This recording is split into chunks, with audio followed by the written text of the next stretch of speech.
You're making money, you're building your career, you're even hitting milestones you once just dreamed about. But let's be honest, if something happened to you tomorrow, God forbid, would your family or even future you be financially secure?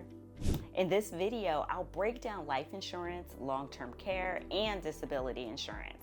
I'll share the key differences for single women versus married women and why solo aging makes this conversation even more urgent.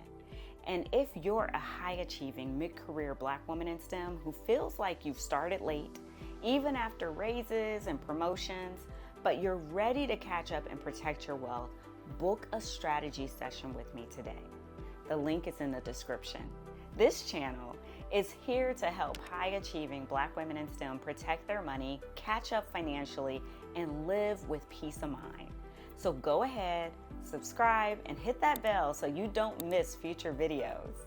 I'm Shehara Wooten, certified financial planner professional.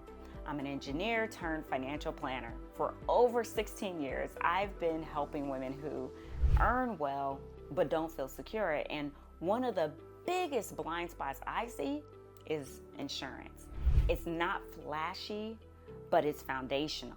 So let's go over why protection matters. So why does protection matter? According to LIMRA, 40% of women have no life insurance, and women live on average 6 years longer than men. That means more healthcare costs and more financial risk.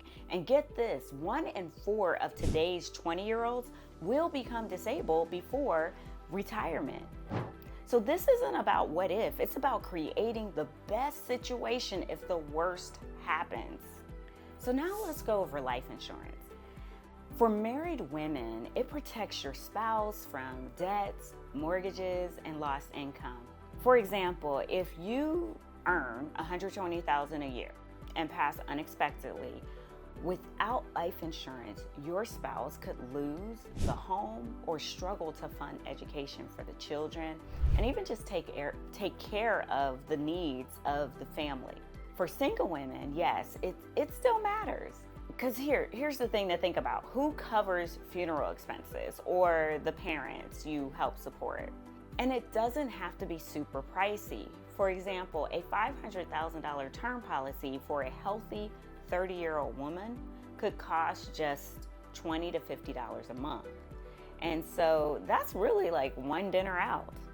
And for solo agers, life insurance can fund caregiving needs depending on the type of policy you get or leave a legacy to your nieces, your nephews, your church, or a charity.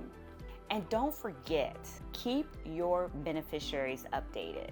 Otherwise, your assets could get tied up in probate. So now let's talk about long-term care insurance. Here's the facts. 70% of people over 65 will need long-term care. And because we as women live longer, women are twice as likely to need nursing home care. The cost could be over $100,000 a year for a nursing home or $4,000 to $6,000 a month for in-home care.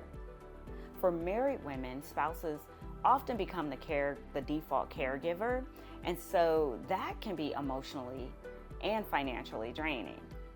And here's the thing, insurance, it helps to preserve your retirement savings and avoid burdening your partner or your family.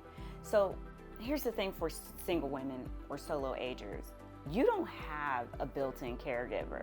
So planning is critical. So here's an example of how much it could potentially cost long-term care. At age 55, long-term care insurance may cost $1,500 to $3,500 a year. Not cheap, but it's far less than the $100,000 a year for care that I talked about earlier. Another type of insurance to be mindful of is disability insurance. Disability insurance covers a portion of your income if you can't work.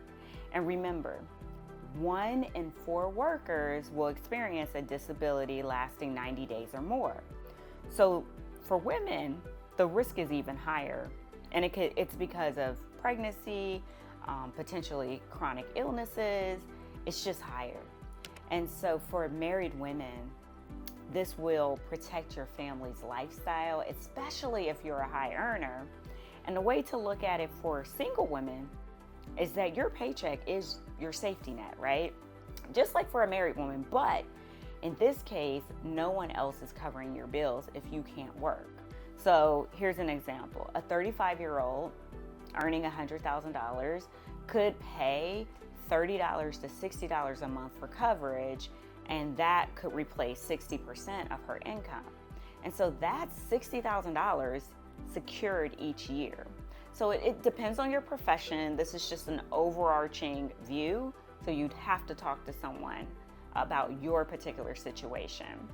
So now let me ask you, are you more concerned about protecting your income now or protecting your health and lifestyle in the future? Comment below. I'd love to hear your perspective on that. Let's talk about some practical steps here as we move forward towards our decision-making process. So step one would be assess your financial situation. What's truly at risk?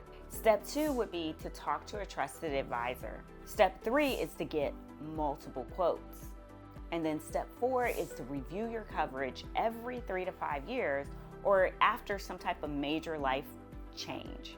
So let's cast a vision here. I like to do this because that helps us to imagine and to create the life that we want. So now imagine yourself at 60 years old.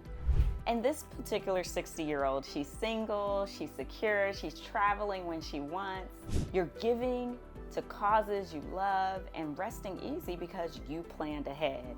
That's the power of insurance. It doesn't just protect money, it protects your story, it protects your narrative. So let's get clear on the gaps and priorities. I would love, if this resonated with you, for you to schedule a strategy session with me today, and the link is in the description. And if this video gave you any type of new perspective, please like it, subscribe, and then check out my playlist on building your financial foundation. See you later, Wealth Gap Closers.